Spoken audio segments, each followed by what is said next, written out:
What's up, Hammerheads? Welcome back to the channel. We're in the garage and we got some big old boxes that are just off screen right there the other day.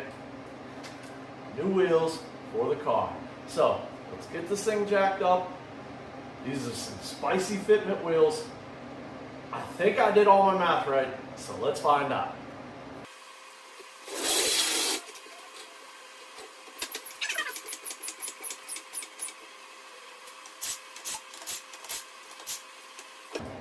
Now these are 8.5 wide wheels by 18. And it's got a 245 tire on it. And you know, it's a decent bit of tire for this car, but that's not enough. We're going wider and we're going taller. We have 19 by 10.5s. These are VMR wheels, pretty decent wheel rep brand. These are like a BBSCH style rep wheel. And whew, let's see if they fit.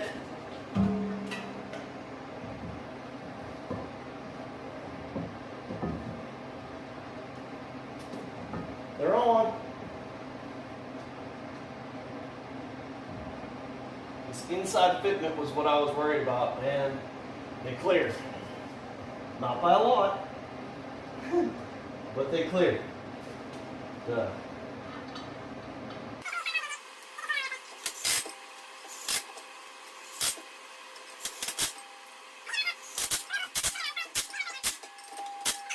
They got this crazy little protector ring to protect that inside lip. I should have taken it off, but I can get my fingertip between the wheel and the arm. It is not rubbing, but if we can throw a tiny spacer in there, it'll help. So we're gonna grab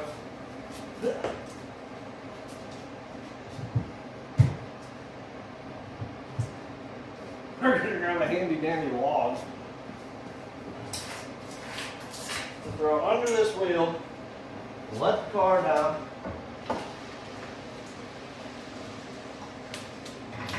Good.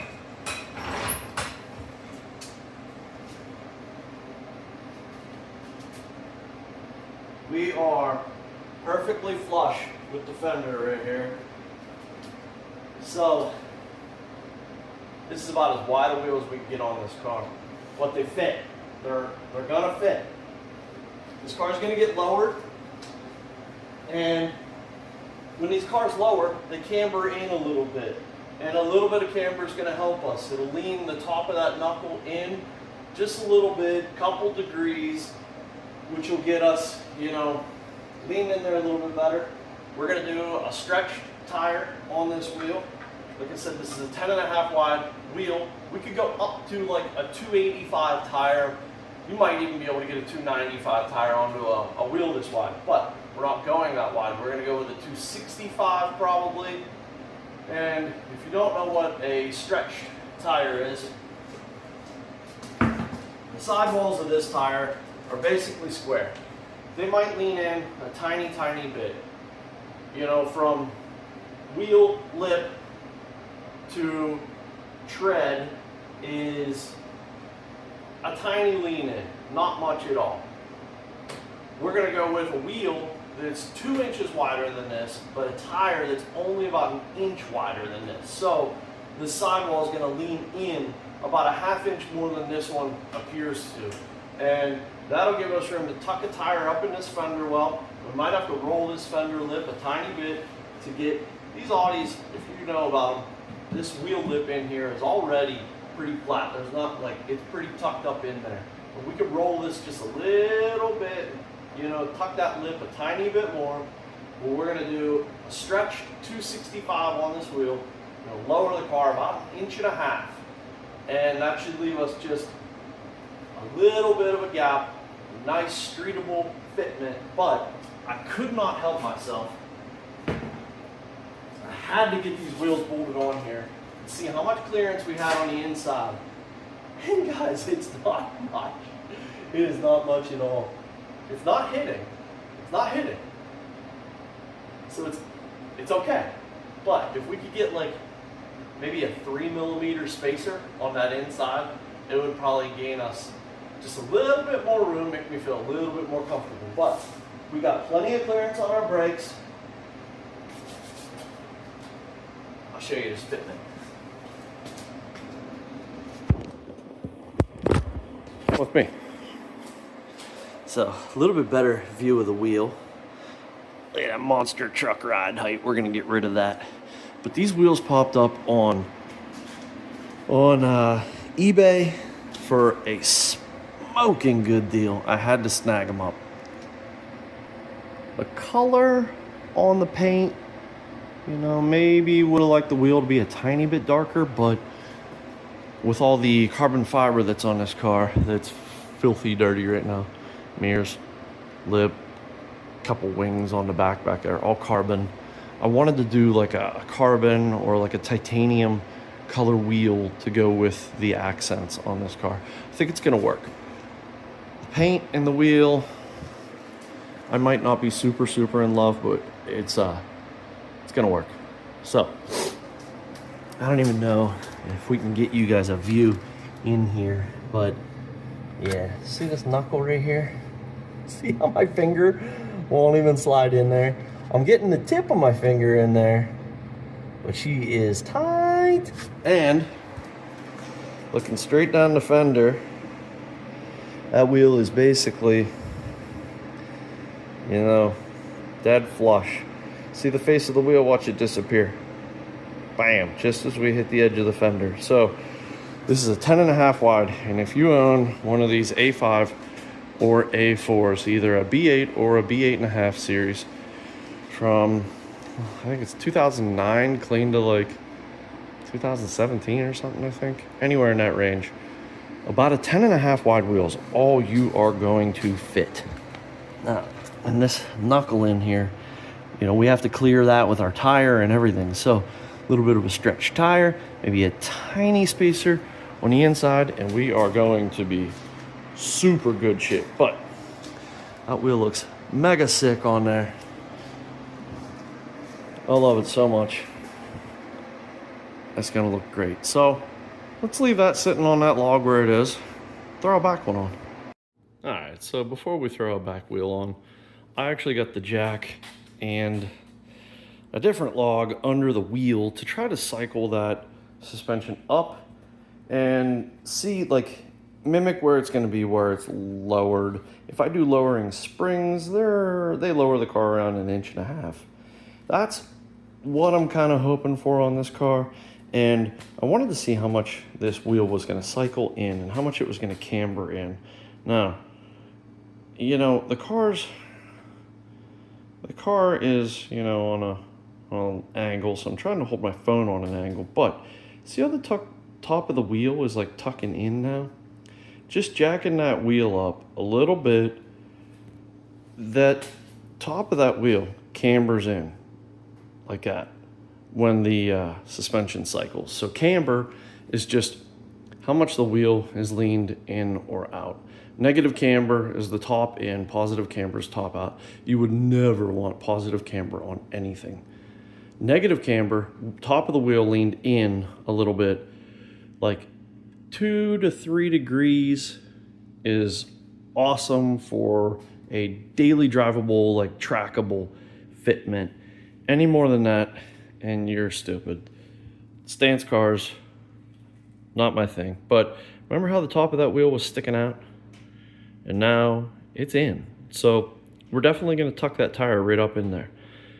When we lower the car, that tire will fit absolutely perfectly.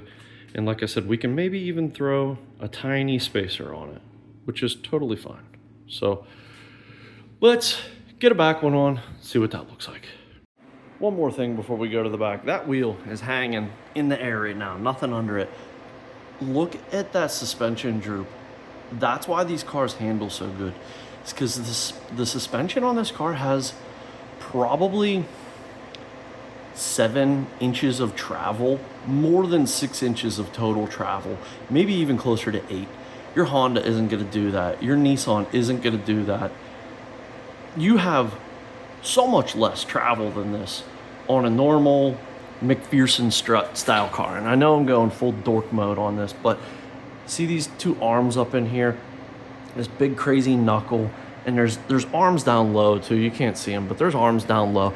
This isn't an A-arm and a McPherson strut. This is 4 arms that come out and attach to a knuckle, and your Japanese car is not like this. That's why this car handles better. That's just the truth. That's not opinion, that is truth. Your Honda will not wheel droop like that, and that's why this car rides better.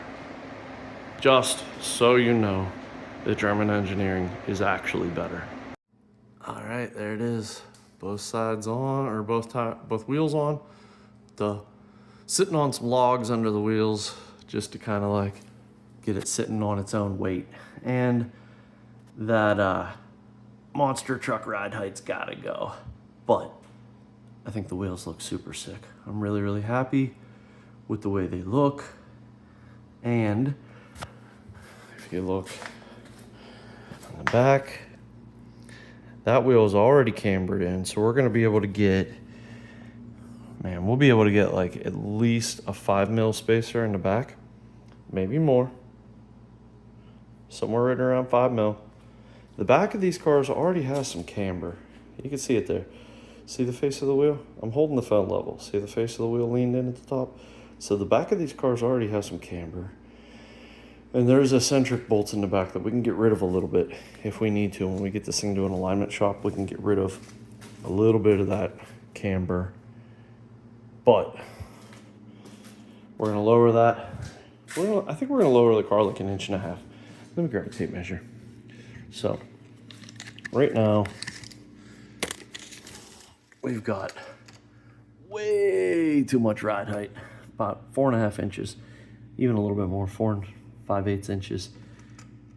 So when I just had the car jacked up under the wheel, when I jacked it up and cycled the suspension, I got this gap to like 3 1/4. And right now we are at 4 5/8. So that's about 1.5 inches difference. That's, you know, 1 3/8 difference. So that might just be enough. I don't want to get this car too low, but about 1.5 inches lower. We'll have plenty of gap. This thing won't be slammed on the ground. Good, streetable, drivable, trackable fitment. This is not a stance car. It's not a stance car. I have to keep telling myself that. Basically same here, 4 5/8. Get that down to about 3 1/4. Get a nice big meaty tire on this thing. I don't even think we have to do stretch tires now. I mean, we have room everywhere. We could go like a 275 square on this thing. It'd be stupid. But there it is. I won't drag this out any longer. I just had to see it sitting on the wheels, and it looks freaking awesome. So that's that. Well, yep, she's back on her dorky stock wheels. But I had fun today playing around, checking out my new wheels. I did my math right. Those are a 19 by 10.5 plus 35 ET. I did my math right. They fit awesome. I should be able to get some tiny spacers on if I really want to dial in the fitment, or we could just leave it the way it is and be safe and not crash our tires into our fenders, but what fun would that be? So again, that's it. Thank you for watching. Thank you for checking out the channel. If this is your first time here, my name's Jim. This is the Hammers and Wrenches YouTube channel. I call you guys hammerheads. I hope you don't care. I hope you don't mind, but I had fun in this one. If you liked what you saw, if you liked the new wheels I got, smash the thumbs up button, give me a like, give me a subscribe if you would, and I'll see you in the next one. We will close with a couple more views of the new wheels. And I'll shut up now.